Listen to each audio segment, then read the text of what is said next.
Hello, and welcome to the Franchise Connection, where we rock out with Rockbiter by singing Born to be Wild. I'm Matt Fisher. I'm Matt Sparrow. And today we're discussing the NeverEnding Story 3, a.k.a. the NeverEnding Story 3 Escape from Fantasia, a.k.a. the NeverEnding Story 3 Return to Fantasia. He has a lot of titles for this. Spoilers ahead. You've been doing so well recapping the movies the last two times, Matt, so I'll let you wrap up the trilogy by saying what happens in this threequel. Okay, so Bastian's father got remarried, and so he's moving in with his new family, and he's going to a new school. There's a stepmom. He's got a stepmom, stepsister, and he runs into our old friend... I forget his name. Mr. Coriander. Mr. Coriander. Except this time it's spelled with a C instead of a K, which, when I was looking at the cast, kind of stood out to me. And he's being bullied by a group of bullies led by Jack Black. Slip. His name's Slip. Oh, yeah. You can do. And so he runs into the library and finds NeverEnding Story, and he's told that it's a reference book. You're not allowed to take it out of the library. And so he runs in there to hide from the bullies, and asks. When they get into the room, he goes and says, I wish I was in Fantasia," and basically the movie starts from there. Yeah. He goes there. The Slip and his goons, the Nasties, go and find the book and steal it, and they start reading it. And they start reading it, and they start framing Bastian for stealing it. Well, that, but also they're taking over the story. They're taking over the story, and Bastian has to go back out of the book to stop them, get it back, and while that happens, in order to get out, he needs extra wish power, so he needs the inhabitants of Fantasia to help him. He gets 3 helpers and 2 stragglers, and then he has to get the story back and save the world. And find a way to bring the Fantasians back to Fantasia. Yeah. Okay. I forgot to start by saying, too, that the movie was directed by Peter McDonald. The screenplay was by Jeff Lieberman, with a story by Kieran Howard based on the novel by Michael Ende, but I'll put based on in quotes. Yeah. The cast stars Jason James Richter, who plays Bastian Baxter, Melody Kay, Nicole Baxter, Jack Black, and probably one of his early roles, plays Slip in Leave the Nasties. Freddie Jones plays Mr. Coriander / Old Man of Wandering Mountain, and Julie Cox plays the childlike Empress. All right, so what do you think of this threequel? I enjoyed it more than the second one. Significantly more. Yeah. Well, it still doesn't touch the first movie. The first movie's a classic.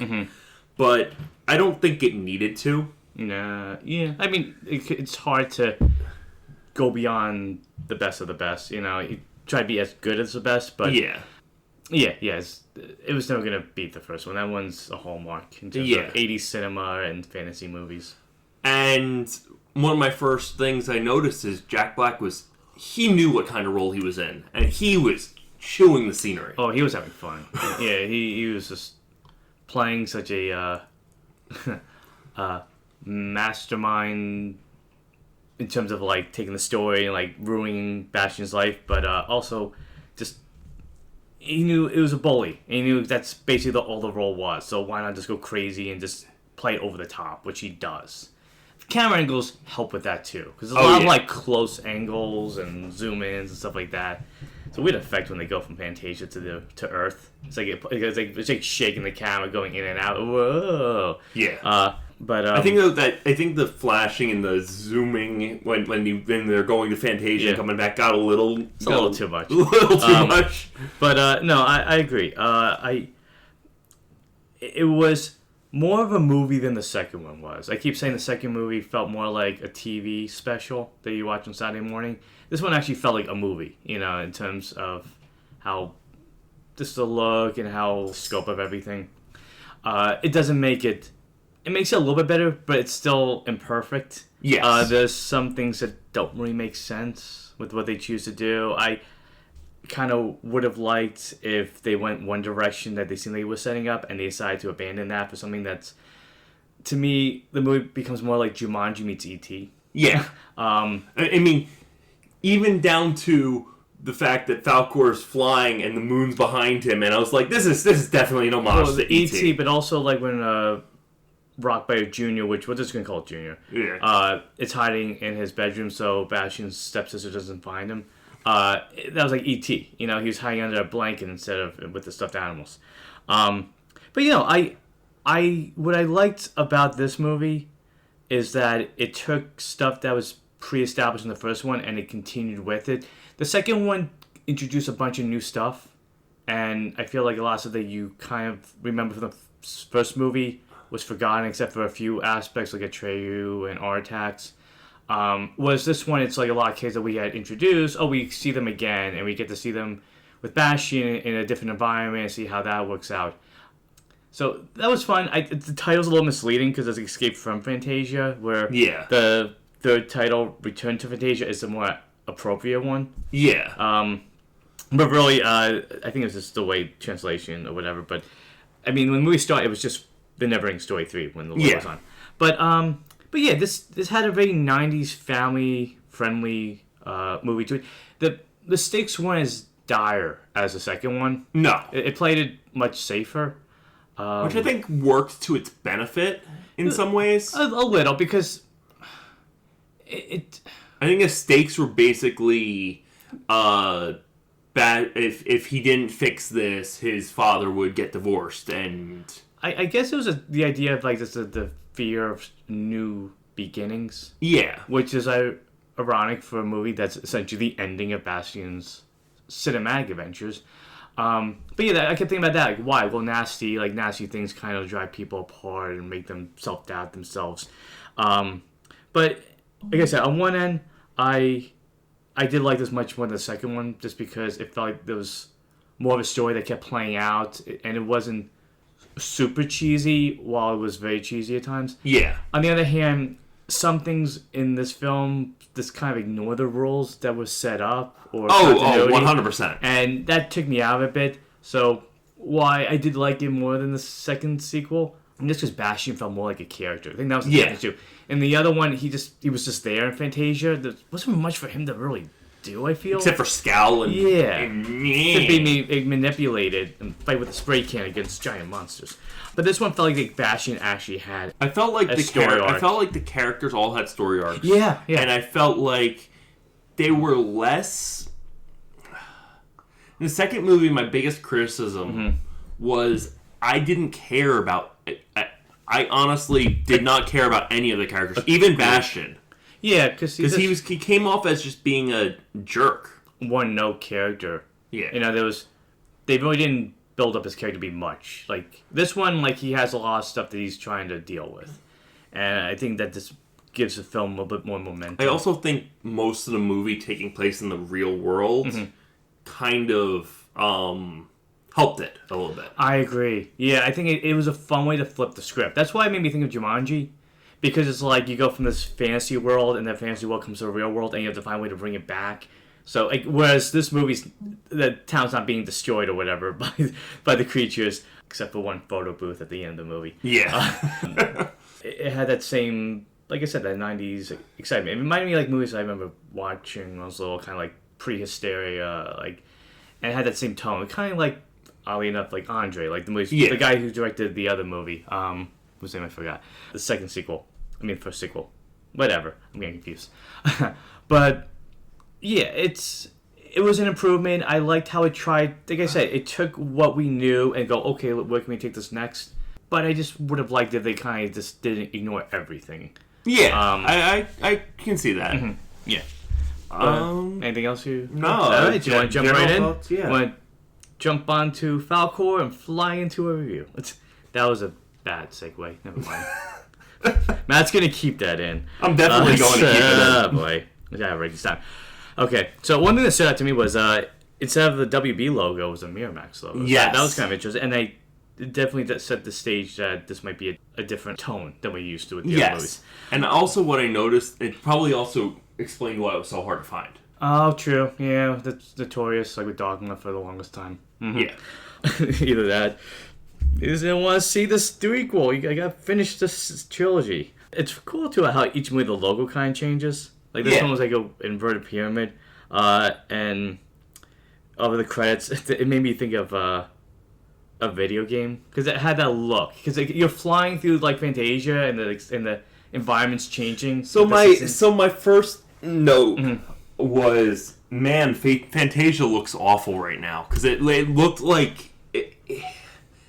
It looked like one of those, like, cheesy video games from, like, the early 2000s and 90s. And I'm just like, if this is if this is the quality of movie we're getting into, I don't know if Does Mario 64, like, look better than the... 100%. Because I put down Final Fantasy Fantasia. It felt like... I'm trying to think of a game that hasn't aged well. I'd say probably like the I'll get back to that. Okay. But it'd be my even bad. It looked like a game that hadn't aged very well. It makes me wonder if that's why most of the movies set in the real world, because maybe they didn't have the budget for a fantasy studio setting anymore. Maybe. Something that I thought of note, while some characters look very different, the effects were good. The Jim Henson Company worked on this, so I thought that was a big plus, and it got me like, okay, maybe this one won't be as bad. And I gotta say, for the most part, the creature designs and the puppetry were terrific. They really, and to see them in the real world kind of made it a bit more fun.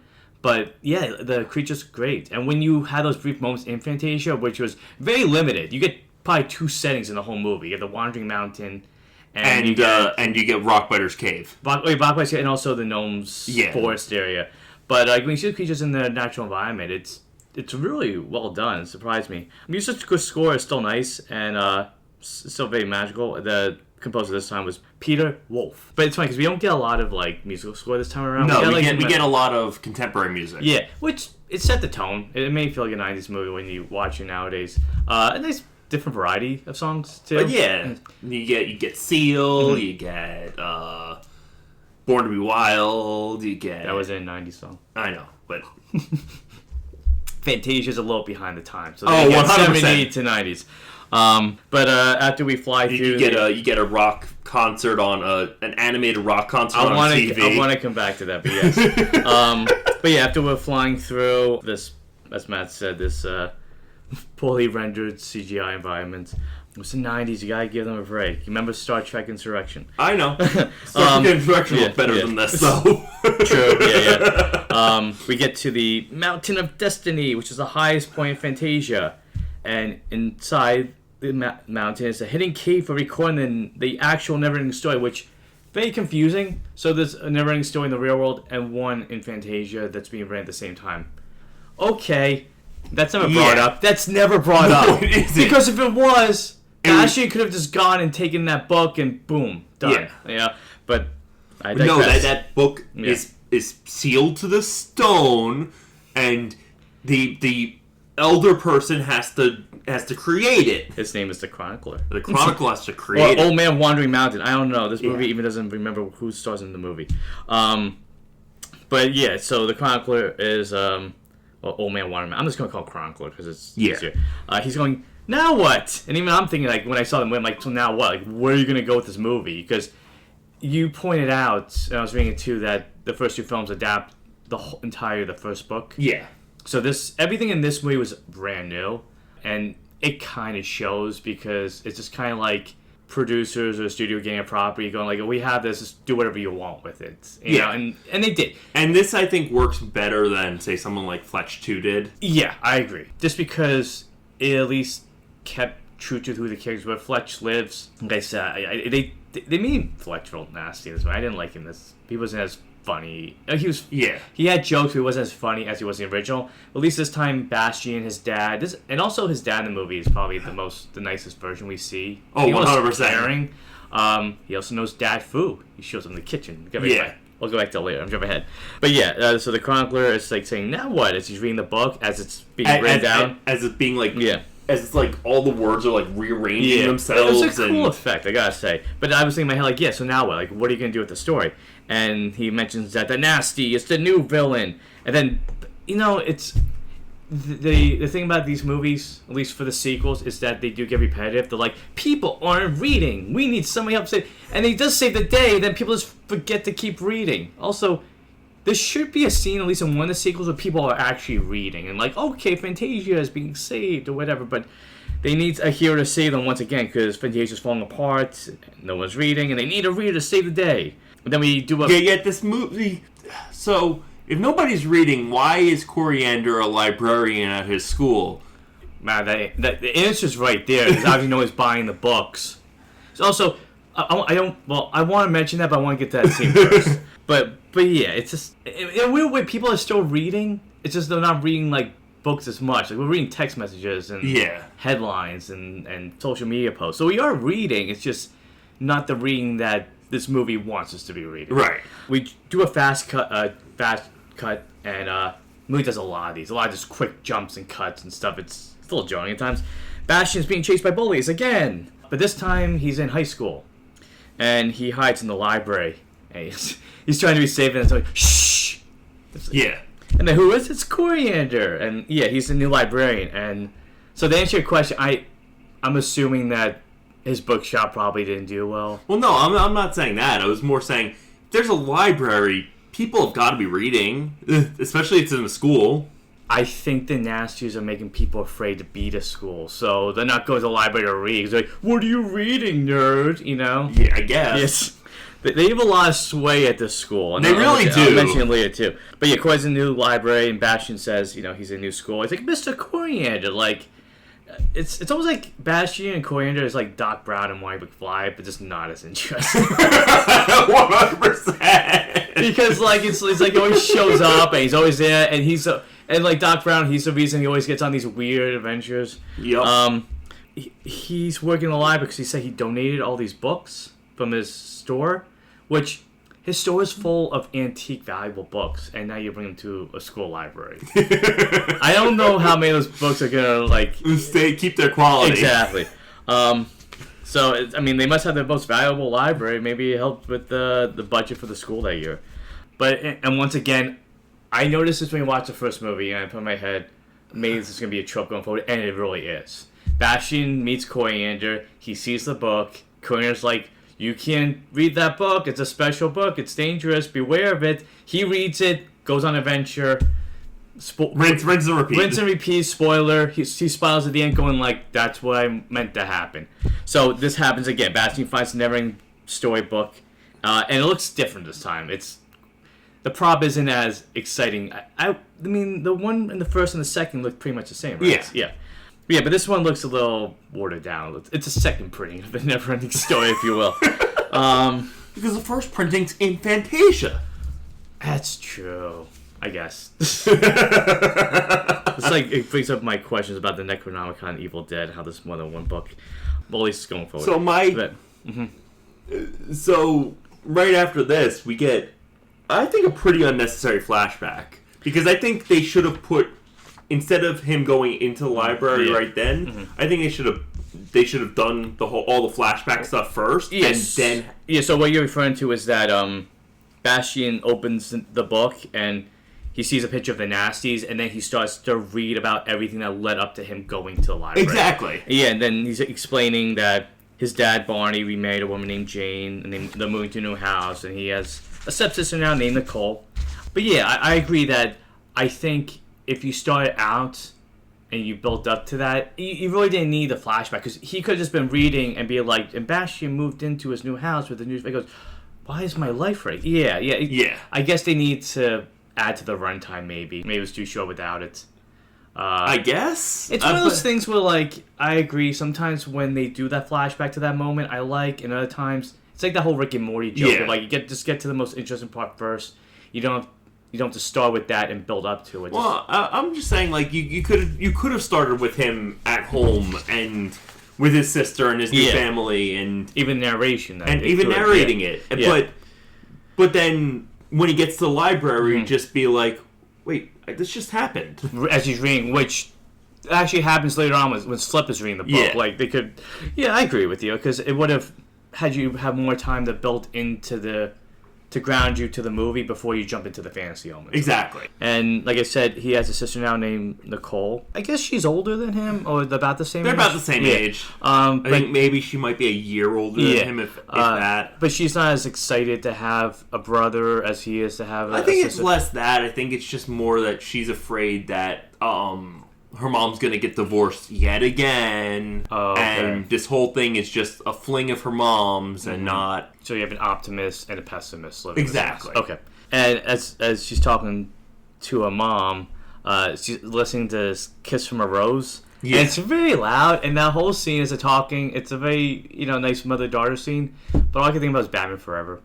Same. Every time, for us who grew up around that time, like, Kiss from a Rose is synonymous with Batman Forever. So, and it's playing so loud. Usually, like, the music is kind of toned down when the kids are talking, but they made a point to make sure you were hearing it. This is the worst movie with a Kiss from a Rose. Yeah. Still a good song. It's a great song. Great. Don't get me wrong. Yeah. It's a great song.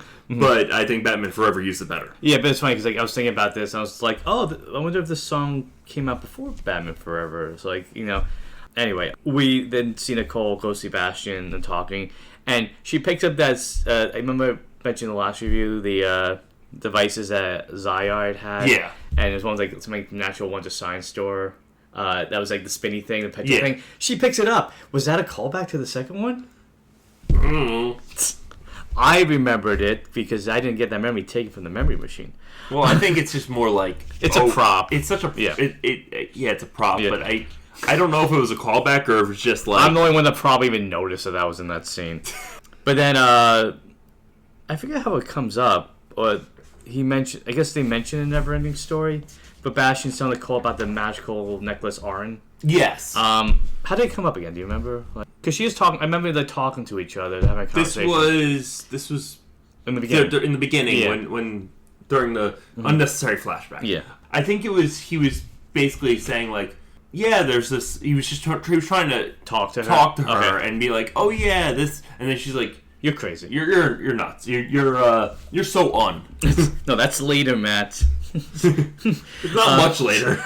But then, like you said, like, I guess that makes sense. Like, Nicole's... Then she's playing guitar and singing in the next scene. And... Like you said, I guess she's upset because, like, she's like, oh, this isn't going to last. This didn't work. And I guess she just feels like her mom and her are always going to be left on their own. Like, even she has a character arc. Yeah. It's a very mild character arc, but she's got a character arc. But, like, Bastian's hearing her sing, he's like, oh, I guess she does feel, she's singing what she's not saying. Like, oh, now I know how she really feels about how she's kind of, like, has a sense of loss to her as well, because at that moment Bastian like sees a picture of his mom and then she looks at a picture of her dad, and that made me think like, oh, it's loss and change, a theme of this movie. At the same time too, because they do kind of show the parents struggling too, like they're like, they made it work, but they're hoping the whole family can make it work. One thing I noticed is Bastian's stepmom is kind of wishy-washy. At times. Because like, she's soft-spoken in the beginning of the movie, and then there's a part later on where, like, her daughter's watching MTV, and she's like, oh. I'm like, oh, what? Why would she, like, stop? Like, it's just kind of weird. But, yeah, like, she's, like, telling the kids, oh, come down to the band, we're gonna go to school, like, whenever you're ready. Like, she's not trying to push herself too hard. Yeah. And that's when, we get the 90s phrase that did not take off, where Nicole sees Bastian getting ready for school. Yeah. She's like, "Get so on," and he's like, "What's that?" It's uncool. Yeah, and that was never gonna catch on. No, because nobody would understand what you meant. Like, you're so on, like you're under means like you're not as like up to date as everybody else. Like, so Bastian has the idea, I'm gonna put hair gel in my hair. And it makes him look even worse. So he made me think of Bart Allen, who's Impulse in the DC comics, because it looked like that. He looked like he was a speedster with his hair stuck up. And like you said, then we realized, all this was a flashback, because then we get to school, and Bastian's, it's a new environment for him. It's a new place, and he just wants somebody to help him adjust to it. But Nicole's just like, oh. Well, no. She goes to her friend. First she goes to her friends. Yeah. But then he's like, I have to go to the bathroom, and she's like, can you point me to where the bathroom is? And she's like, oh no, the nasties are coming. Yeah, that's when we find the nasties are the school bullies. Like I said, they have a lot of sway in this school because everyone's afraid of them. They run away like it's Jaws. You could put the Jaws theme in this scene where they show up, and it would fit perfectly. And that's when it took me a while. You caught on before me. I was like, "That's Jack Black," and I just didn't pick up on it right away because I'm so used to him with like the shaggy hair. But he plays the leader. Slip. Yeah, and there's a lot of like whipping noises, like and like as they're talking. So we find out that the bullies are messing with Bastian, and they decide to take him to the boiler room.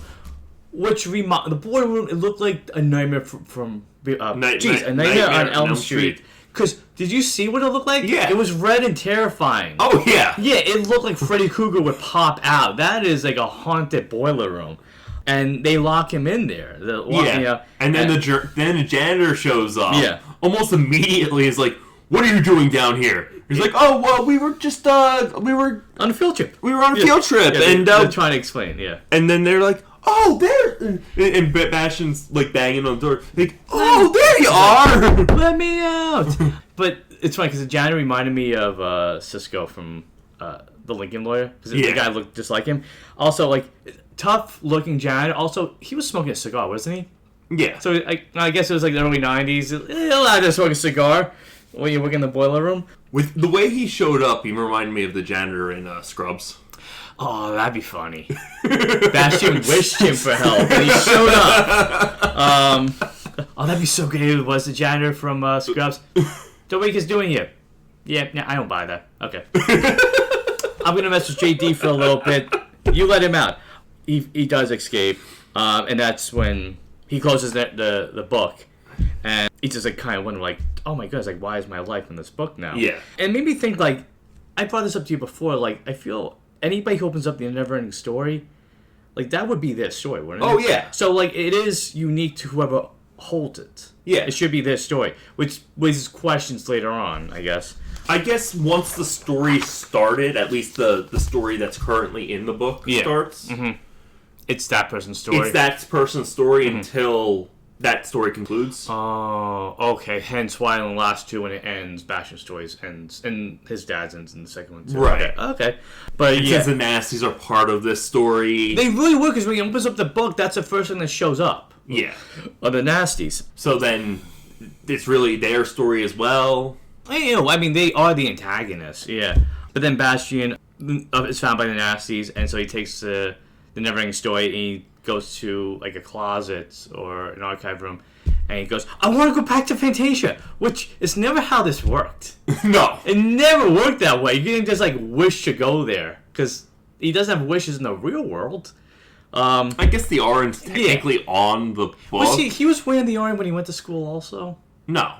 How'd he get the orange again? He got it when he went to Fantasia. He went to Fantasia.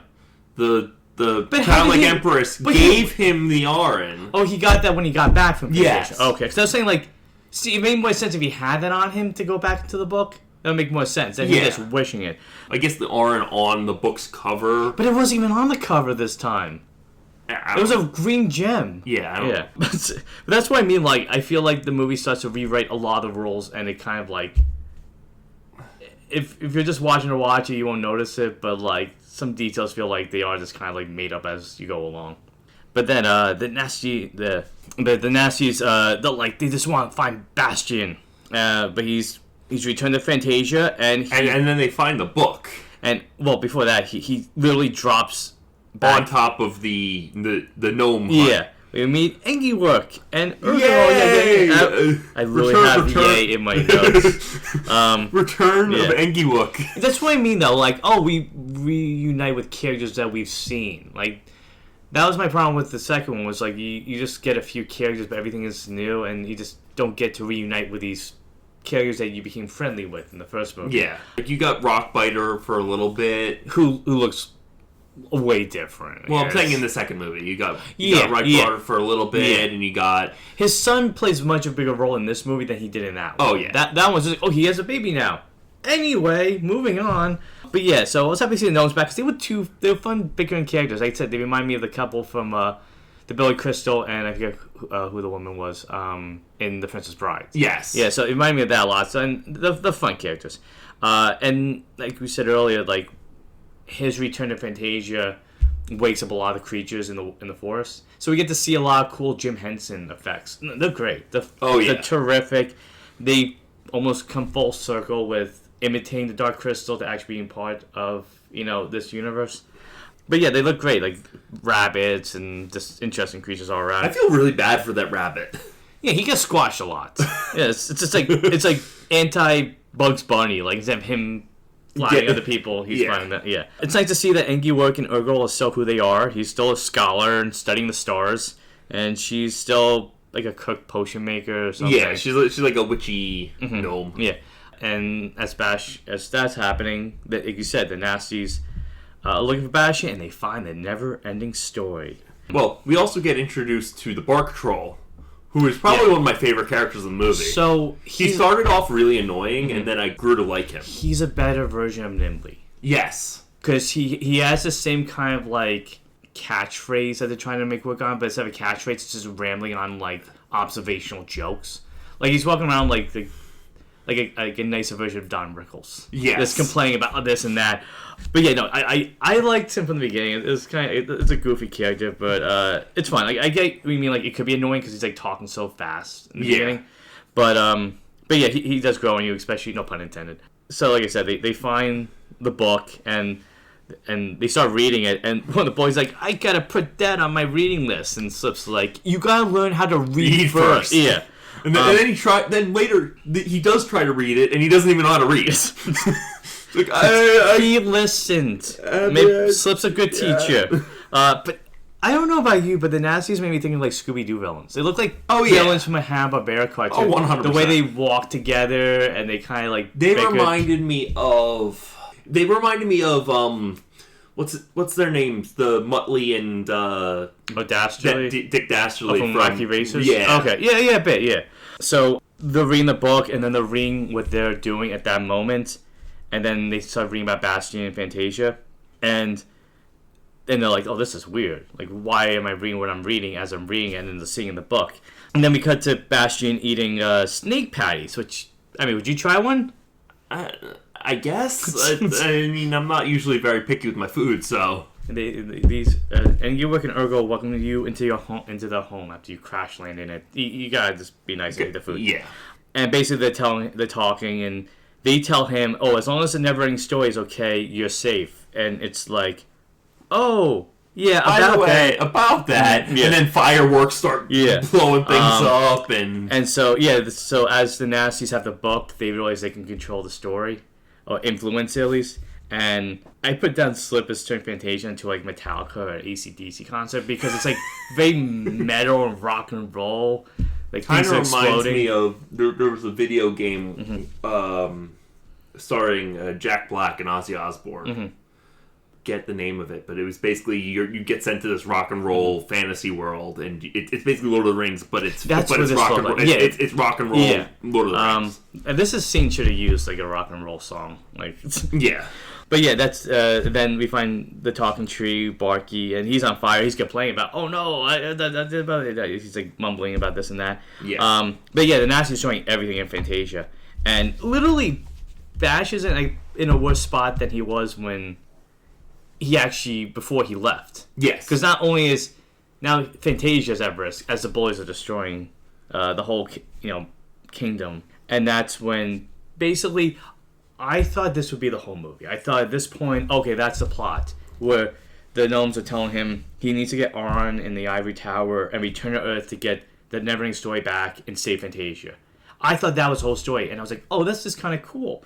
So it's the opposite. Bastian's in it, but now the antagonist is somebody who actually controls the story instead of just wiping it out. It's like instead of the emptiness and the nothingness. Now it's like, oh, how do I escape a story when somebody already knows the story ahead of me? So I thought, I was like, oh, that's going to be exciting. And then forget it. That gets cut off very quickly. I mean, the thing is, the NeverEnding Story also works with the real world. Yeah, that's questions I have later on. But yeah, then Falcor shows up. Well, he's actually lucky this time. Luckily, he shows up. And I noticed he sounded more like the cowardly lion. Bastian, I'm here to help you. I hate this part of the story. Yes. And I forget how he came up, but the chocolate tree mentions Las Vegas, and I'm like, how? And those are like some things in this movie that kind of really stood out in a bad way to me, which is like you're making references that the audience will know, but it makes no sense from the character saying it. Yeah. Like they mentioned Las Vegas, they also mentioned Schwarzenegger. Arnold Schwarzenegger and a few other things that was like, what? Why would these fantasy creatures know that? It makes no sense why you would bring that up. Like, just you're in a magical world. Usually, like, you can imagine. It's like that magical desert city, like Los Macos or something like that. Like, just make up a word. And maybe they have a Las Vegas in Fantasia. Maybe, I guess. If this is like the all ages reading book, I guess that'd be a young adult, and as you get older, the Fantasia changes. But Falco crash lands, and was it me or did he look more like a dog in this one? Then yes, yeah, because the other two he just still look like a love dragon. Yeah, this one they just kind of really scaled it back. They definitely lean more to the dog end. Yeah, I mean he still had that dog. He still had the dog features in the other movies. Yeah. But they scaled up the dog features and less the dragon. And they scaled back the scales of the dragon. Yeah. So they're going to use Falcor to go to the... Well, I guess not the Ivory Tower. They're going to the Wandering Mountain. Yeah. But at this point, like, Bastian should just know, he goes, we need to take me to Ivory Tower. That's always where I have to go. We'll save the day. I can get back to the fourth period and learn mathematics. Well, no, because they had to go to the Wandering Tower. I know, but they mentioned the Ivory Tower first until they realized that... The princess wasn't... Well, she was already on her way to the Wandering Mountain. Yeah. But I'm just saying, like, in most cases, he could just go to the Ivory Tower and just save a bunch of time. But yeah, like you said, the Empress is now in the Wandering Mountains. And I guess I mentioned that the creature designs and the puppetry is great. The special effects, they're passable. Yeah, they're fine. they're of the time, they're fine for what they are. It's mostly when it stays practical, like fireworks and stuff like that. It's pretty good. When it goes like CGI, it gets a little or just iffy. like a kind of like splicing the film. It sticks out. Again, like it was of the time. It's passable for what it was. But yeah, now Slip is changing everything. Like the more he reads, the more Fantasia is getting altered and getting corrupted and. So something that stood out to me was like these bullies. They don't like learning. They don't like reading. Yet they're reading a book. Yes. He's doing the exact opposite of what he hates. And it's like he's learning at the same time. And so I was just kind of like, as they're reading, they're like, and Bastian went to the wandering... Wait, I'm learning. I don't like this. And Bastian can just escape how he wants. I'm moving on. That's how Bastian wins. He gets him to read and learn. And I joked that, I put on my notes that the Simpson bullies, like Nelson and Nelson, Kearney. Yeah, like they would notice that in a Jimbo. second. They'd be like, and Bart was in Fantasia. Wait, we're learning as we're reading this. He can escape how he wants. I'm going to go to the Quickie Mart. But then, as they're reading the book, Coriander returns to the library, and that's when he sees it a mess. And then they just cut away from that. Well, and then we learn later that he blames Bastian for stealing the book. Which, like, makes no sense. You're apparently friends or friendly with this kid. Yeah. And you're like... Well, you know he's not going to steal it without... he's not going to... Without IOU, at least? Without an IOU, or he's not going to... He wouldn't just take it. It's like, listen, 2 times, I forgive you. You do this a 3rd time, I know you want that book to keep. But then, so we go back to Fantasia, and we read Mrs. Rockbiter. And Junior's watching... Basically, MTV Fantasia edition? I put down rock and roll music, literally. Yes. Because it's literally rock and roll. There's a rock musician with a guitar. Yes. Watching a TV. What? And it's all animated. That was actually pretty cool animated. It was cool animation, but, like... it's a magical world, but they have TV. Okay. And they also have Steppenwolf. Yeah, I mean, it's universal. At some point, everybody's gonna have, and every planet born to be wild is a song.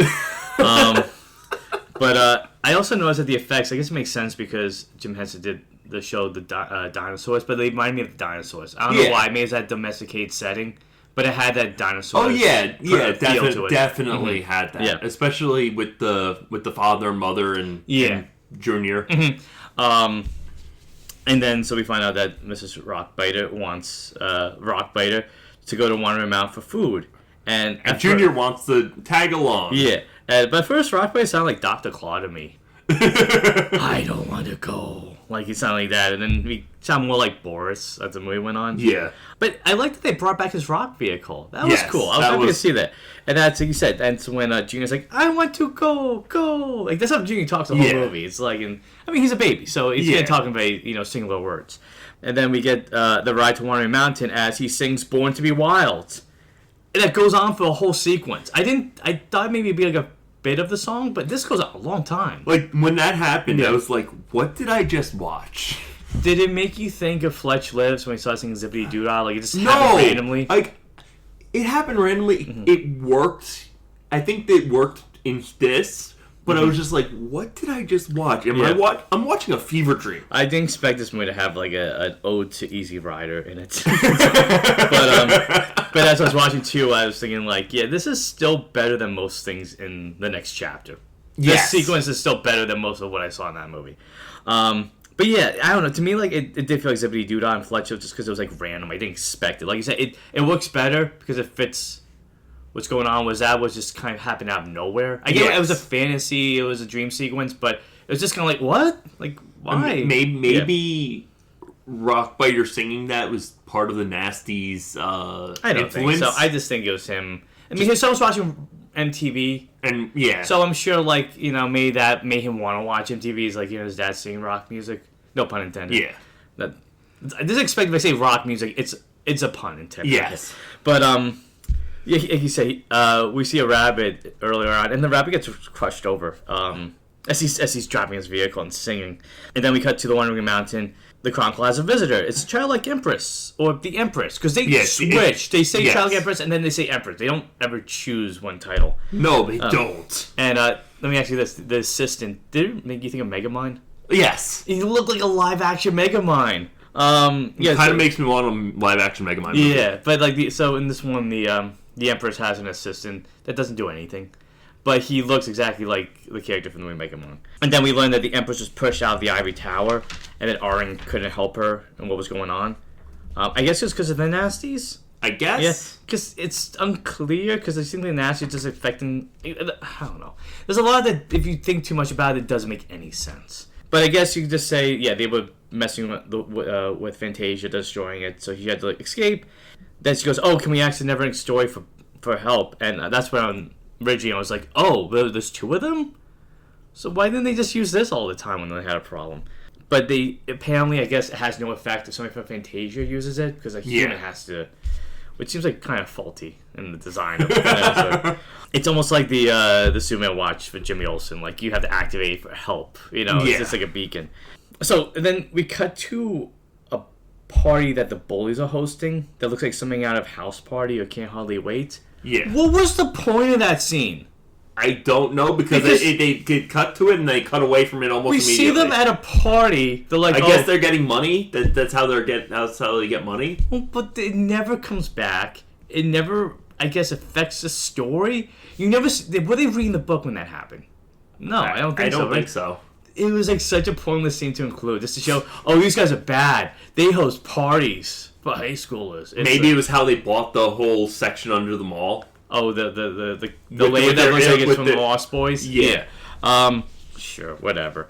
It stood out. It's how they fund their lair. Well, they have to get that black leather jackets, Yeah, exactly. Hair gel isn't cheap. That just really stood out as like a pointless scene. You could have cut that out. Nothing. I don't know, whatever. But then the Empress is told she needs to send... I don't know if I put down my notes correctly. It's like either a human or a writer to Earth. And they're like, no, you have somebody courageous. We need someone who's a voracious reader and courageous and a reader. That's what. Yeah. And then she wishes for someone, and Bastian walks through the door, which is so stupid. After 2 movies, she'd just be like, "We need Bastian." Yeah, she called out to him in the first movie. Why would she even forget that Bastian exists? Like, he's tied to this universe, like Adam Strange is to Ron in DC Comics. You know, like that. It's just like, we need someone. Oh, right. I thought so when that happened. I thought they were gonna pull a bait and switch, and Julie or Nicole was gonna be thrown into. That would have been interesting. Thrown into the story. She finds, and then Bastian one's reading her story or trying to save her. That would have been yeah. Because you can still have Bastian as the main character, but now he's the one helping somebody on the other side. Exactly. They see Bastian, and they're like, oh, you don't have the bickering like they do, but then like, oh, Bastian doesn't have any strength, and that's when they mention Arnold Schwarzenegger. Yes. And you're like, how? How did he studies the stars? That's all he does. He's never seen a movie. Yeah. And maybe the movies have, maybe the stars have movies. Yeah, but I was joking. I'm like, was Arnold's popularity so big in the '90s? Even Fantasia got Terminator 2, Commando, and Kindergarten Cop. It's that's the best example I could say. It's just his influence was universal, I guess. So basically they tell Bastian, they give him the necklace, wish yourself back to Earth and get the book back, protect it, and then he'll bring the necklace back to the Empress. And I gotta say, like, this is maybe one reason I liked the movie or enjoyed it, because it was more fast. It was fast paced. Oh yeah. The other one was very slow and never really felt like it did anything. This one, because so much is happening, the movie is constantly moving. Yeah. Mm-hmm. And then Andy was like, "Don't wish too hard, you'll break your wishbone." Yeah. just trying to make a joke, and but he realizes he doesn't have enough wish power, which sounds so silly. It sounds so silly to say wish power. But he's so then Falcor, Junior, and the Bark Troll, Barky, the Bark Troll. Is that a Bark Troll? Is that what they call it? Yeah. I thought they just call it Barky. They called him Barky, and then later they call him a Bark Troll. Oh, okay. Go and help Bastian make the wish. Mm-hmm. As Rockblade is like, Junior, don't go! And he's like, yeah. Me want help! And then... Oh no! Yeah, go ahead. And then it causes a wish overload, which sends them all to the... I would have loved it. There was like Scotty from Star Trek just going, there's too much wish power! So they all get sent to Earth. Mm-hmm. And then Engi Wook gets caught up in it. Yeah, well, this is confusing. There's like debris on the ground, and he touches I guess it was pieces of rock of Junior, like his toes or something like that, or whatever. That's horrible, man. Because he's running around in Earth without his parents, and he has no toes. Oh, you made the movie worse. Poor kid. But yeah, I don't know what it was, but like Engi Wook starts disappearing. His whole body, except his hands, feet, and head, disappear. Yeah. And then he fights with Urgel, and then they both disappear to the real world, which, power of wishes, yeah. What? And then the childlike Empress or the Empress tells... Well, she says something like, oh, I have something to tell you. Oh, it's too late. Like, she wants to tell him something important, right? Yeah. And she tells him that all the Fantasian residents are in the real world, and he has to collect them before he gets the book back to Coriander. Otherwise, he'll be stuck in the world. Or else the book will be rewritten without them in it. Oh, okay. It's like they get left on the cutting room floor. So something happens after here where I was just finding like, oh, why did this happen sooner? The Nazis get expelled. Yeah. Which I was like, why didn't that happen sooner? Like they're treating everybody really mean, and they're really bad bullies. I mean, even by '90s standards, like they rule the school more than the principal. But yeah, they get expelled. They were expelled because of what they did to Bastian. Yeah, and then the one guy's like crying because he's like, I won't be able to go here and whatever anymore. It was less about going to school and just being like, and then Slips is like, whatever, I don't care. They go, oh, I see Bastian, and then they chase him around again, and then he hides in the crowd. Yeah, and as that's happening, and then they look out of the fence, and. Yeah, the angle doesn't make any sense. So looking out the fence, but he's like over there. Like, yeah, I don't get it. Yeah, I guess they thought he jumped the fence. He's like, oh no! Oh, he's right over there. Yeah. But yeah, as Bastian's being chased by the nasties, we see where everybody is, the Fantasians in the real world. Everybody except for Engelwook and Urgle. Yeah. We see Falcor is flying in the sky, and he encounters an airplane. Barky falls in the forest. Near a logging camp. And I like... That was a funny scene, because he's talking to all the trees, and like one tree actually has a face on it, and he's like asking for information, and there's so many tree puns. Like, I couldn't write them down, but then he's walking and he sees a lumberjack with a chainsaw and he goes, massacre! And then he sees a whole lumberyard, which is just like freaks him out even more. At the same time, Junior ends up on Mount Rushmore and he's having a snack off George Washington's nose. It was funny too because it made me think too a little bit of North by Northwest. I'm like, oh, it's another homage I didn't expect to see in this movie. And he falls, and it's like, num num, oh no, Falcor, yay! So, and Falcor and him are, I guess they're trying to find Bastian, but they're flying. And as their adventure begins, Nicole is back at home. She's watching MTV. And that's what I mentioned before. Like, she's watching MTV, she's watching some music video. And for whatever reason, her mom just like scoffs at it. There wasn't anything bad on it. It's just, parents just don't understand. No, I think it was that it was hip hop music. I guess, but it's just kind of like 90s. I guess, but 90s MTV. Yeah, I don't know. It just made me laugh. I'm like, she seemed like, I guess this is what it is. She seemed like a very understanding mother. So for her to be kind of like scoffing at her daughter instead of understand what she's watching, it just felt like out of character. For a character that doesn't have much depth to her role to begin with. Yeah. But then Jane tells Barney that Bastian cut class, and he stole the NeverEnding Story, which made me say, oh, so Barney doesn't remember anything about the second movie. Yeah. And that's my thing. Like, I feel like some things get reverted in this movie, and some things carry over. And what happened in the second movie, especially with the dad, I guess doesn't really... I guess maybe... It's hard to say. Like, you can make an argument for why it continues and why it doesn't. I mean, do you agree with that? I guess, yeah. I would say because the NeverEnding Story rewrites itself every time you get the book back to the chronicler, I guess it erases some of the past. Maybe. I guess it was like, are you meant to remember the NeverEnding Story adventure, or is it just there to help you grow? And then once you have that, it just kind of gets erased from your mind. I guess I think that's probably it. Fan theory. That's the best we can come up with. His dad's like, oh, I'll talk to Bastian, and just ask him questions, and he's really trying to like communicate with his son and get to him out of what's bothering him. And like I said, this is probably, compared to the other movies, the one that takes the most time for the father to actually, like, not just be like, hey son, I know we're dealing with trouble, but we gotta get over it. He's just like, so what's the matter? Talk to me. I'm here for you. And he's just like, everything sucks. And then but he like walks out and goes, Dad, and then he asks him a question, and then it's like, okay, maybe it's not too bad. I did like, I guess, I did like how giving Bastian a sibling kind of gave him somebody to be the opposite of him. Yes. I think it also gave his character more to do. Now he has somebody that, like, he's trying to be... He never really had a lot of friends. All of his friends were in the book. Now he, like, has to actually learn to have, like, a real-world friend. Yes. So I thought that kind of gave his character, like, a little bit more depth. Oh, yeah, 100%. Yeah. This is the part where the nasties start falling asleep. Because He did? Yeah, they fall asleep, and then something happens. It's almost like it's like a nothing scene. Okay. I mean, that's why I didn't put any notes down for it. Yeah, but they're reading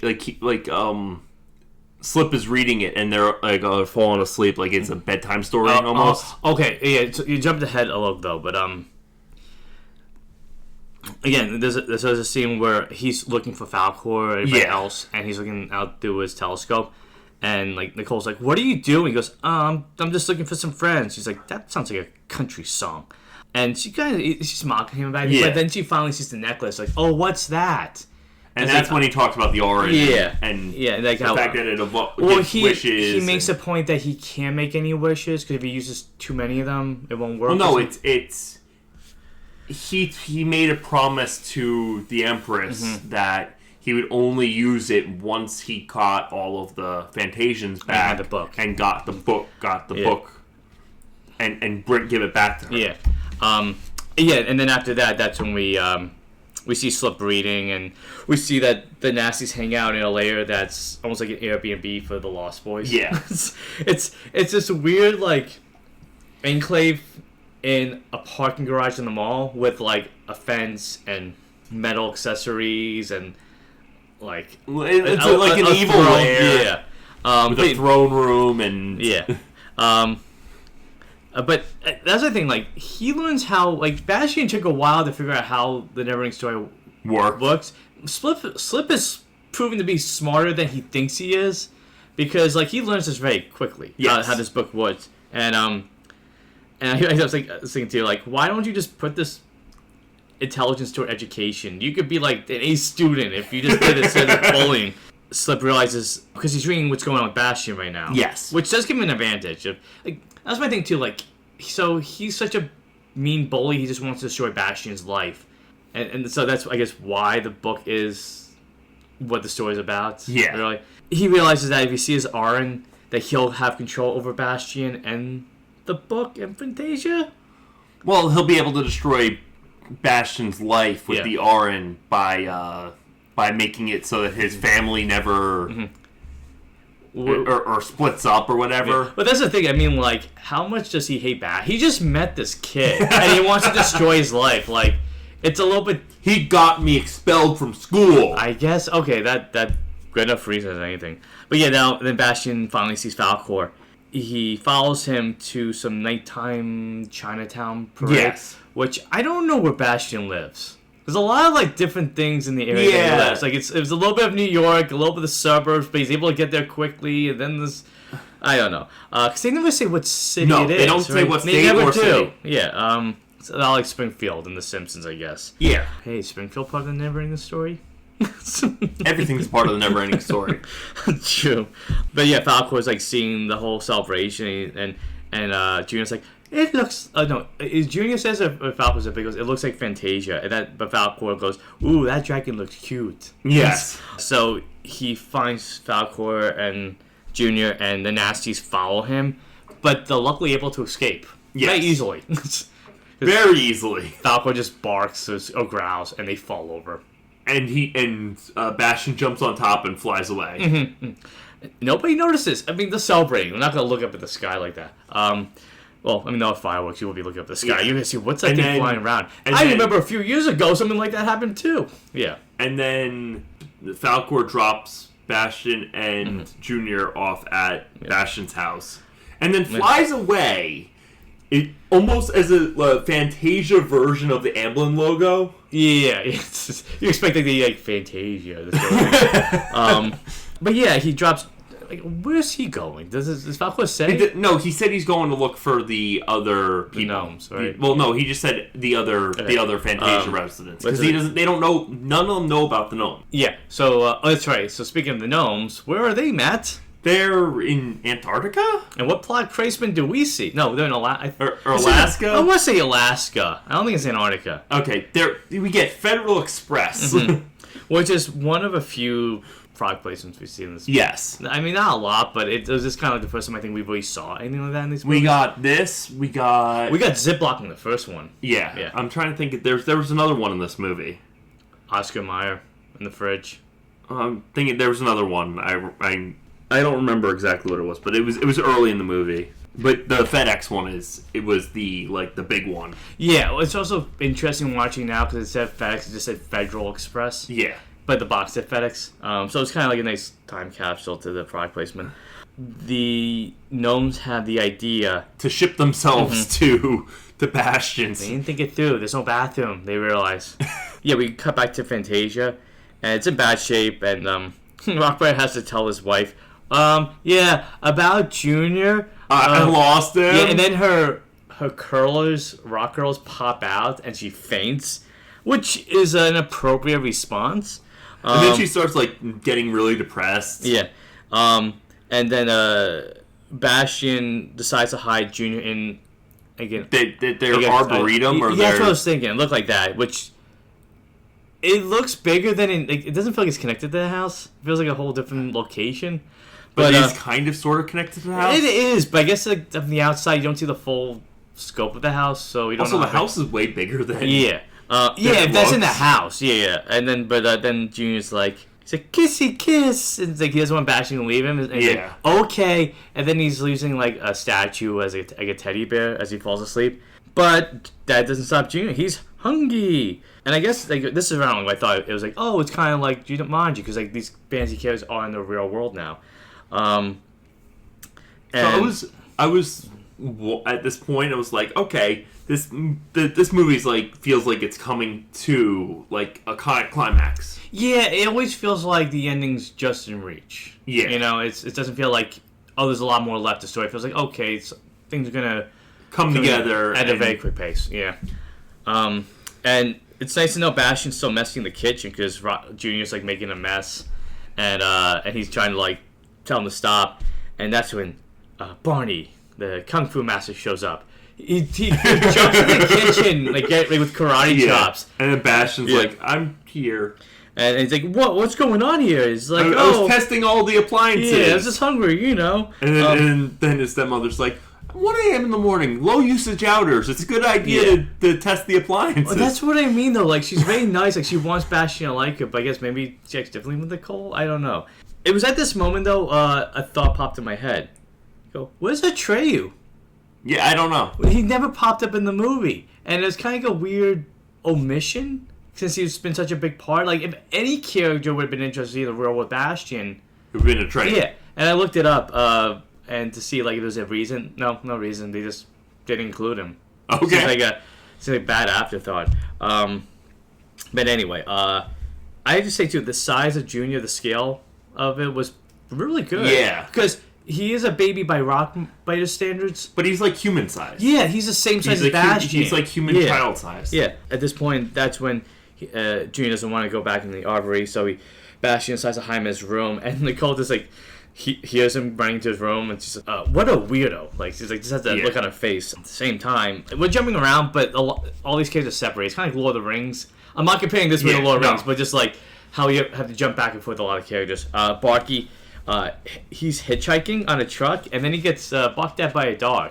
Well, he falls off the truck. Yeah. And then the dog barks at him. He's like, no, don't, no, because it looks like the dog's gonna bite one of his branches. He's like, stay away. It's like, oh, no, go, get away from me. Meanwhile, Junior's having like he's having the equivalent of like candy. He's eating like shiny rocks. He goes like decorative rocks. I guess that's his version of Reese's Pieces, you know? But Nicole's hearing all this commotion, so she goes to look, and she sees Aaron on his nightstand. Yeah, nightstand. And she takes it. Well, it's funny, because not yet. She looks at it, but I'm like, she's going to steal that. There's no doubt about it. She's going to steal it. And then, like, 2 minutes later, she steals it. Yeah.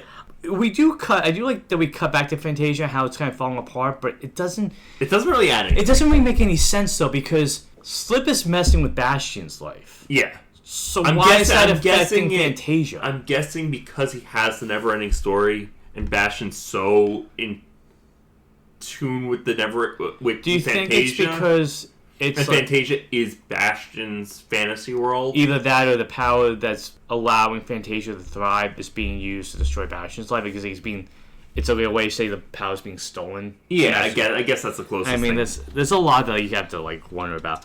And now the Rock Brothers are starting to fight, so I guess you said the influence of the nasties reading it is causing nastiness, which that's why like I feel like it doesn't work for the Fantasia story as much as Bastian's story, because the nastiness or the nasty, it causes people to fight, but not for the place to be destroyed. Exactly. It's just Fantasia's still there. It's just everybody's arguing with each other. But yeah, the Rock Brothers say the father, Rock Brothers, saying like the food the mom makes is like tastes like hockey pucks. And then what was it? The bug thing comes to the Wandering Mountain. Is that a little? That's a little later, but we do see like Bastian, like he goes back to school and he sees the Nazis are there, and I put that, I'm like, when they expelled? Like, what are they doing there? And then they say, we'll wait till 3 p.m. when the bell rings. Because we're expelled. Yeah, and then we'll beat them up and nobody can watch us. I'm like, everybody's getting out of school at that time. Everybody's going to see. Like, this is a stupid plan. And then, but before Bastian came to school, Nicole stole the... She did. Well, she looked at it. Did we actually see her grab it? Yeah, we okay, did. Okay. She grabs it and That's right, she does, and she puts it on. So, like, it glows a little bit. Yeah, okay, right. Yeah, because then later on, we see she's in class, and this one kid's like, I got my mom's credit card. We're gonna go shopping, and then the teacher takes it. Yeah, which makes no sense. Like, I get like having like a toy or something like that's bothering the classroom. Why would showing off a credit card be like, oh, I'm gonna take? You're in high school. You're not allowed to have that. It was just kind of like a dumb. Nicole's mad about that, and then the teacher sees a necklace, and she's like, "What's that?" Yeah, and she's like, I don't know. She's like, "That's not mine." Yeah, and she realizes that like, oh, I guess she senses the power. She says to the teacher, "I wish for you to go away and live in a cage or something." And like, I'm gonna go. Oh, like, oh yeah, bad breath too. I'm gonna go and fix my bad breath in my cage. Yeah, and then like she gets up and she's like sprays her mouth with like mint, and then everybody's cheering. I'm like, free period. There's a story there about what happened in that teacher's career. It's probably not good. So Nicole decides to go to the mall with a friend anyway, because at first she didn't because she didn't have any money, and then the friend's mom's like, "Oh, I thought you didn't have any money." She goes, "Oh, I got a credit card." She goes, "Which one?" She goes, "I got all of them," meaning R in the necklace. Yeah. Then we see the Nasties. I guess they were holding Bastian like upside down or something. Yeah. And they're like, "Give us R," and he goes, "I don't have it. I don't have it." Well, we'll find it. Yeah, and he goes like, "Once we do, we're gonna erase your reality, not just Fantasias." So Bastian goes home, I guess, hoping to see the necklace, but he discovers Barky is back, and he's being delivered by he's still being delivered by foresters or nursery workers, and but they make a crack about a wood chipper, and he hits the guy. And he doesn't want to do it, he just leaves. I thought he'd run faster. But yeah, Bastian's family's getting a lot of deliveries. They were at a time in home deliveries. Yeah. And one is a FedEx package, and we hear the gnomes like complaining about, "Open us up! There's no bathroom in here." They really did not make that true. No. Also, they said Federal Express was able to get the package to Bastian's house in one day. It was very expensive. That's like super overnight primary freighter delivery. And no one's gonna pay that. But the mom like hears voices in it, and she's scared and she's like, "Oh, it's just a parrot I ordered." It's a horrible excuse that makes no sense.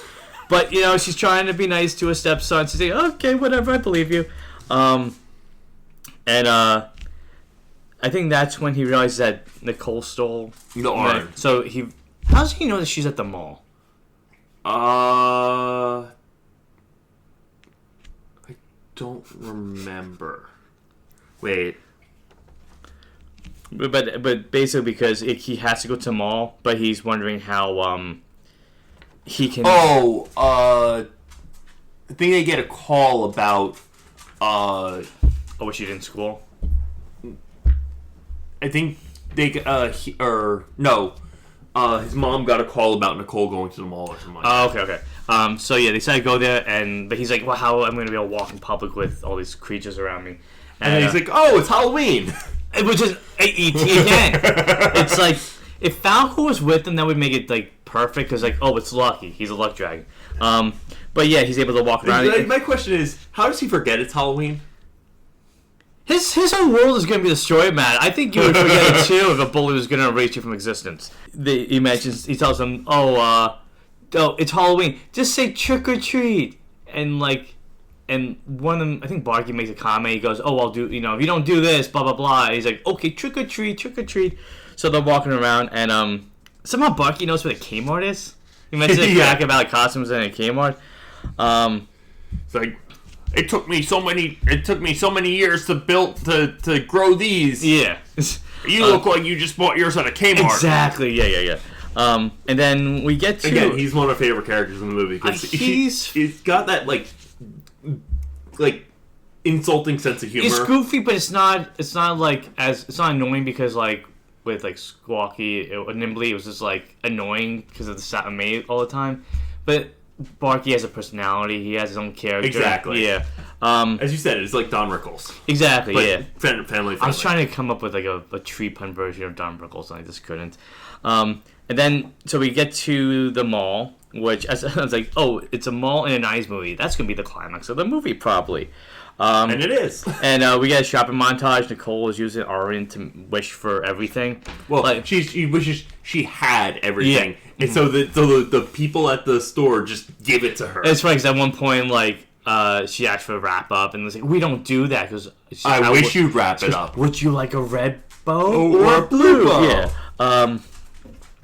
And then Bastian makes it to the mall, and at the same time, the Empress sees Nicole shopping, and it's just it's an out of character line for her. She's like, I wish I had thought of using yarn for shopping. And they're like, you're busy, you have a job to do, you can't shop. She's like, oh, right. You know, this is kind of like, the character always seems very proper and always bound to her duties. They'd be like, why didn't I go shopping? I think that might have been the influence of the Nasty, too. Yes. I guess that's, yeah, true. So we get to see the characters go around the mall, and Junior goes to a photo booth that's, where the photo's being taken by Dracula, and he breaks the chair. He sits down and he goes, oh no. Also, mall having a Dracula photo op. Why not? During Halloween? It would happen. It was the 90s. The malls are real big. That's so, true. Like, people would go there to just hang out. Or just to celebrate the holiday. I'm sure shops did a bunch of fun stuff. And this looked like it was like some toy section of a department store. So it seems like, you know, they would have that. Coriander just sees Bastian, and he's just, where's my book? I want my book back. He starts acting nasty too. Yeah, which again raises a lot of questions, like how is the book? If the Nazis are influencing the story, why is it influencing so much when it should just be influencing Fantasia? That's my biggest gripe with the movie. I feel like they kind of made the book way too powerful. It makes no sense. Which is probably why they, on top of this being probably not doing very well. It didn't. It probably is one of the other reasons why they were like, we're gonna retire this for a bit. It's just because, like, if the idea behind a NeverEnding Story was the strength and the power and the imagination of literacy and reading, it doesn't make sense why it's affecting the real world. Yeah. If anything, like, more people reading should affect the book, and it should, like, that. Again, my biggest thing was, if this was Escape from Fantasia, if that one subtitle was the actual movie, it would make more sense Bastian stuck in a book where the villains are the ones controlling the story. That's interesting. Instead of the villains being in the story, being in Fantasia, suddenly how do I outsmart villains who know every step I'm going to make? That would have been a much interesting story, and I kind of wish we got that. I don't have Orin, so I can't make it happen. But speaking of Orin, the goofy Nasty, I forget what his name was, like Dog or something like that. He steals Orin, and then Barky gets it right back incredibly fast. And so this whole scene with the it's a lot of slapstick. It reminded me of the scene with the Fabergé egg and game nights. Yes. Where they're running through the house and they keep tossing back and forth. It had that fast pace, and I never miss an opportunity to mention Game Night if I can. It's a fun movie. I haven't seen it. Check it out.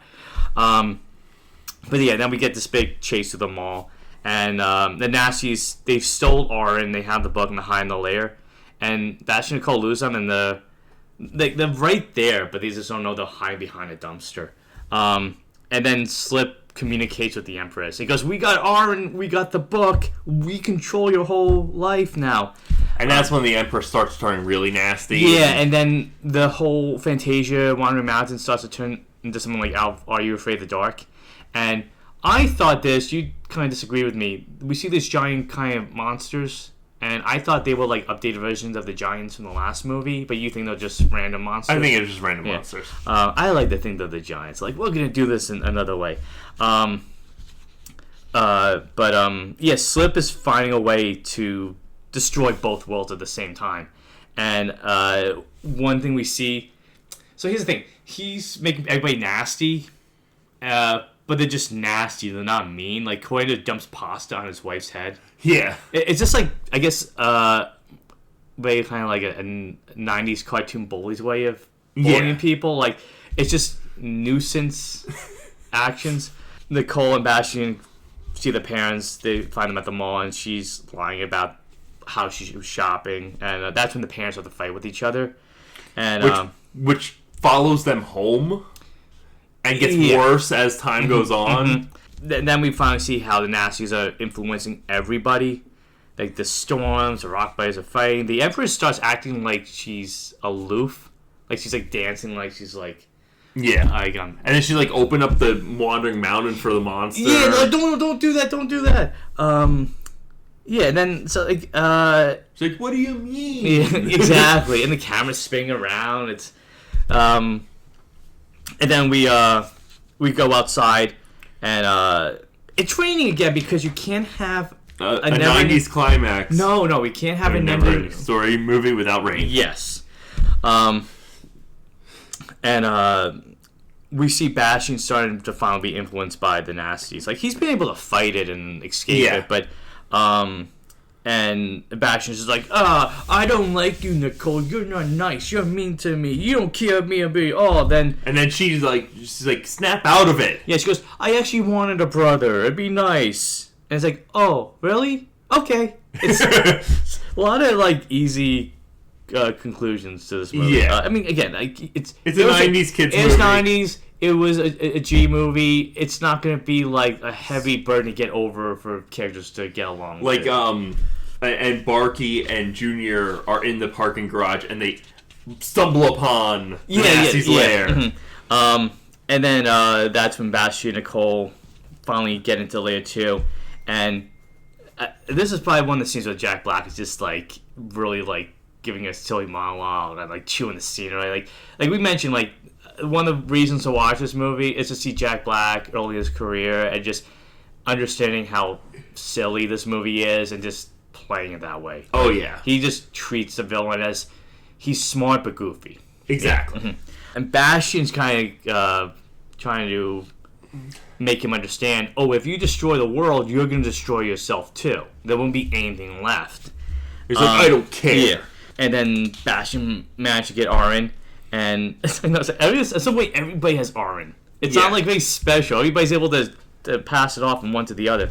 And as they're fighting with that, Nicole gets the NeverEnding Story book, and she starts reading it, and she's building Bastian up to fight Slip, and Bastian's just like, I'm not going to fight you with this magic. I'm going to fight you with, without the necklace. He's going to fight him with himself. And she's like, What's the mathematical equation for how Bastian's supposed to fight? I'll have you. I don't remember. Do you remember? Okay. I remember she said something about him using his karate lessons. His 2 years of karate lessons. So she says he has the power of Bruce Lee plus Steven Seagal plus Jean-Claude Van Damme. Which makes the Karate Kid look like a punk. He's not only one of those. Yeah, it's like, oh, well, who are the big names of the 90s? It's like, see, when Nicole says this, it makes more sense. If somebody like Junior was like, he's like Bruce Lee, like, it's like it wouldn't make sense. No. But it's a nice little reference to the time when this movie came out. And yeah, Bastian kicks butt. Surprised they didn't add in Chuck Norris to that mix. They were on a deadline. They had to just think quickly. They didn't want to make Bastian too powerful because they go from being nasty to being like a superpowered jerk. But yeah, so that causes Nasties to run away. They have the book again. But then as they're reading it, they go, oh no, our parents are going to separate. They're going to... So they run home. Yeah. And at the same time, the Rockbiter monsters are going to separate, which makes you go, oh no. And Rockbiter hears Junior. Well, Rockbiter also says like, "Oh, I'm gonna be a Rolling Stone." That's at the rock pond. Yeah. He hears Junior go, "Daddy, Mommy, don't go." No. That is how Junior speaks. I mean, he spoke that way the first time, but Nicole says, "Daddy" to Barney, and it's like first time he hears it, it's like so she's starting to get through. But again, like it raises a question of like, how is this book influencing everything? Yeah, because it's like suddenly the story doesn't become Fantasia anymore. It's just the story of Bastian. Like whatever. That's my biggest error. Right? It feels like the book's a little too powerful, and then also keeps changing what it's able to do. He manages to give the RN to the fantasy creatures, the Fantasian creatures, and they wish their way home. Mm-hmm. And they do that thing again between Earth and Fantasia, which it's kind of like the scenes from Multiverse of Madness with Doctor Strange and America Chavez are going through the multiverse. Yeah. But imagine they did that by like the camera like zooming in and out, shaking like really fast. It's just like boop. And they also wish for Fantasia to go to be the way it was before the Nazis took it over, which they do. And then then Bastian and Nicole make it home and meet their parents on the lawn. Yeah, and Bastian says, "Mom." And so you see, they finally became a family. They started like actually consider each other parents and brother and sister. So, and it's a very happy ending. It's a happy ending for this whole family. But the creatures in Fantasia, they do go back, and some have a little changes. Barky has new branches and new leaves, and he's happy about it. Junior's home, and the gnomes, man, what's the first thing they do? They go to the bathroom. Yes. Because they have strong bladders. Jeez. You're not only like holding in Fantasia, but in another world and jumping back. Like, they could have gone anytime. But Bastian does one last nice thing, as you see after he returned the book and the Aron. He made the nasties. He's good guys. I call them the niceys now. He made them good guys. The students, the Jack Black is a friend to him now. And it was nice to see Bastian still had that compassion. He was always a character that looked out for others. And I guess once he found out like others were looking out for him, that he could help the characters a little bit. So I thought that was a nice ending. But then Coriander sees him, and he's like, "Can I have my book back?" And then he's like, he goes, "Okay, here you go." And he smiles. He goes, "But the story's not over yet." I'm like, he always does this. He's just like, "Bastian, I'm just going to tell you straightforward. Take the book. You need it." Well, no, then the book won't be able to rewrite itself and have a new story for Bastian to have the next time. I guess that's a get out of jail free card for the writers of these movies. That are like, "Oh, we'll just rewrite the stuff so we can just start over again every time." But then we get a very 90s ending, which, what happens, Matt? Freeze frame. High five. High five, freeze frame. And then, that's not actually the ending. That's the ending of the real world. That's the ending of the real world. Yeah. And then it flashes to Fantasia. And then we see Falcor flying by the Wandering Mountain, which almost looks very Disney-esque. Yeah. And he goes, "This is my favorite part of the story." And the movie ends, and we get an encore, Born to be Wild, with scenes from the movie shown to us over again. I found it interesting that they didn't use a theme song in this one. They didn't use a NeverEnding Story, no remix of it. But we do get some other songs that kind of sum up the movie. They're still okay, but I mean, they're never going to reach the same high note as NeverEnding Story theme song. Yeah. And that's the end of the movie. Yeah. So, talking it over, do you still like it as much? Yeah, I still enjoy it. I still enjoy it more than the second one. It's very, like, if I had to, like, give it a ranking, if I had to give it, like, a rating, it'd probably be, like, a 3.5 star movie. I give it 3 out of 5, yeah. Whereas the second one would probably be, like, a 1.5. Yeah, same here. So it's a massive improvement over the second one, but it's the first one's like a 5-star movie. I enjoyed the threequel way more than I expected to. After the second movie, I was like dreading this. I was dreading this a little bit, and to get a nice little flip of the script from what I'm used to seeing in these movies, like having the Fantasians come to our world and interact in it, and then Bastian they come bring them back. I thought it was fun. I still would have preferred if they stuck with what they seemed they was setting up with Bastian in Fantasia, and now the story's being written by the bullies, because it would have made a really interesting and darker fantasy story than what we've seen before. But for what we got, it was fun. It was goofy. It was your typical 90s family-friendly movie. Yeah. Creature effects are great. Like I said, I like that Bastian felt like more of a character. It had more character depth this time around than in the last movie. My issues with it are just the constant changing and rewriting of the rules. Yeah, that come with the book and Aron and what it's able to do. It just felt like it was like kind of constantly being made up on the spot. But yeah, a threequel that's not really talked about. I don't think a lot of people are even some people don't even know exists. But for what it was fine. It was fun. Like I said, improvement from the second one, still imperfect, but a fun movie for what it was. Yeah. All right, so I got a question for you. This movie has fantasy creatures coming to the real world. What are some of your favorite movies that have creatures from a fantasy world coming to the real world? Ooh, that's a good question. You got on the spot. That's what I think about.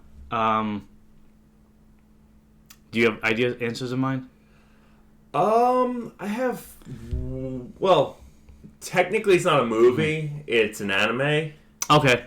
But yeah, you do your answer. My answer would be Devil's a Part-Timer. Oh, okay. Because it's basically the king of the demons comes to Earth and becomes a manager at McDonald's. I know, you showed me that first episode. It looked fun. It's a fun series, and I'm a little sad that I don't think it's ever going to get completed. But it was a fun series. What else? I at least... Okay, so I don't have a lot of answers, Enchanted. Okay, yeah, that's a good one. Okay, I did think of one. Monster Squad. It's not. It's horror movies, but still counts. I feel like when Dracula and Wolfman, Christopher Blackwood come to Earth, and these kids who are big horror movie fans meet them, interact with. Like Frankenstein's one of the creatures that they become friends with. Yeah, that'd be my answer. Monster Squad's definitely on top of the list there. At least the only one I could think of at the moment. Yeah, that's a good one. Because otherwise, I'm trying to think like of stories or shows where they meet the creators. Yeah, Monster Squad would be my answer. That's definitely a great answer. Yeah. It's hard. Like comic books, I could think like, a lot of times I could think of that, like Animal Man by Grant Morrison. It's one where they encounter characters in the real world.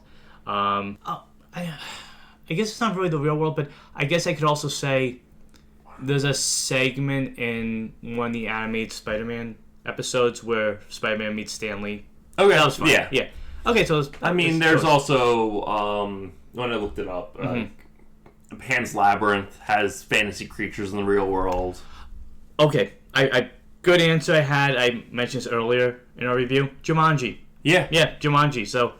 Yeah, I still keep Spider-Man, but that was that movie when I watched. But that creeped me out when I that original one. Like I don't like spiders, as I mentioned before. But like the scenes where like they're stuck in the wood and the spiders start coming out and Alan's stuck and he's seeing them in the mirror, like that was. And when they're being hunted by the hunter. Oh, I still love the scene where they scan him in the eye and he goes no sale. Okay, I can't believe I didn't think of that till now. But yeah, definitely Monster Squad and Jumanji are two that I absolutely put on my list. Definitely two great ones. I can't wait to rewatch that first movie. I haven't seen it in a while. Hey, did you have any other answers? No. Okay. I'm happy with my answers. So... Because it is a hard question on the spot. It really is. Because, like, I don't think of movies like that. There's some, they like exist. But it's hard to think them like right off the spot. But yeah, as I said, like Enchanted's like the one I think of off the top of my head. Yeah, that's a good one. And then they did make a sequel to that, or they're working on a sequel. I forget. Think so. Okay. Well, let's see real quick, and then they either made one or.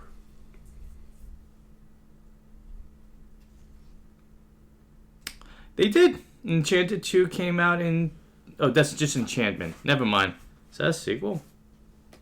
Yeah, it's a sequel to Disney's Enchanted. It was a Disney Plus movie. Okay. Okay, so it does exist. Okay, so I got some little facts, but do you want to do the ranking first, or do you want to do the facts? Let's do the ranking first. Okay. I think we both have the same ranking. Yeah. It's 1, 3, 2. Yeah, absolutely. Yeah, one. It's like a perfect movie almost.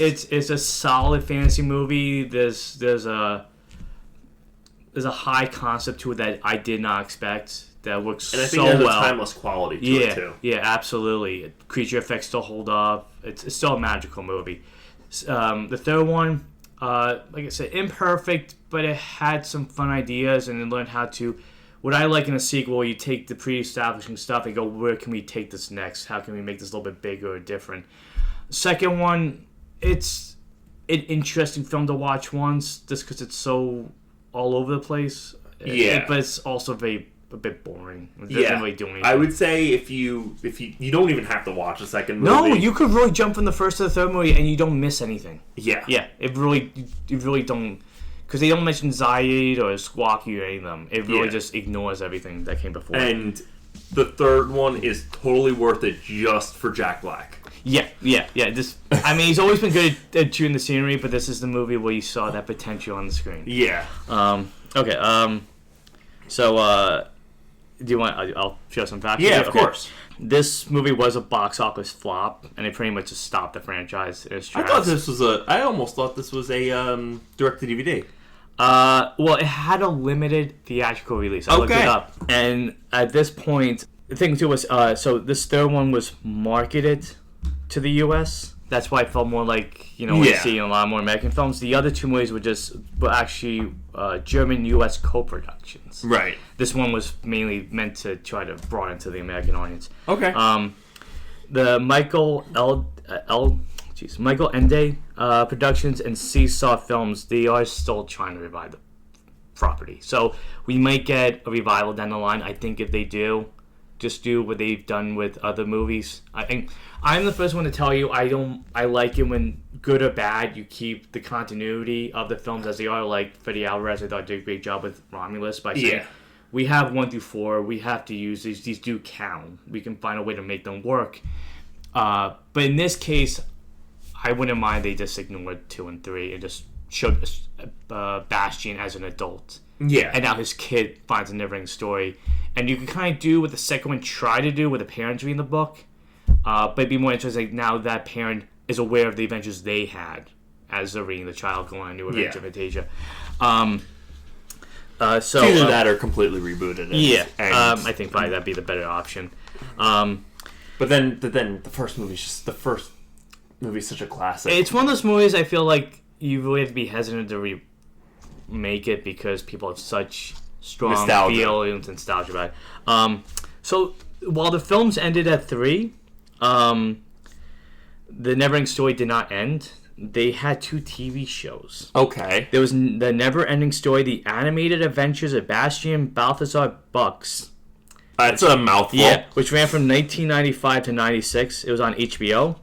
And apparently it was a loose adaptation, which I feel like a lot of these sequels kind of were.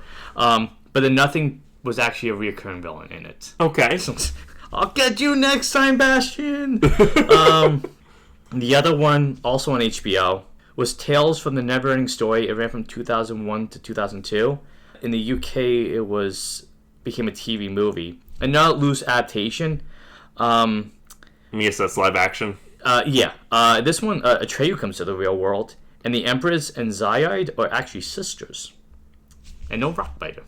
Okay. But if you look at the poster, it's very Lord of the Rings-esque.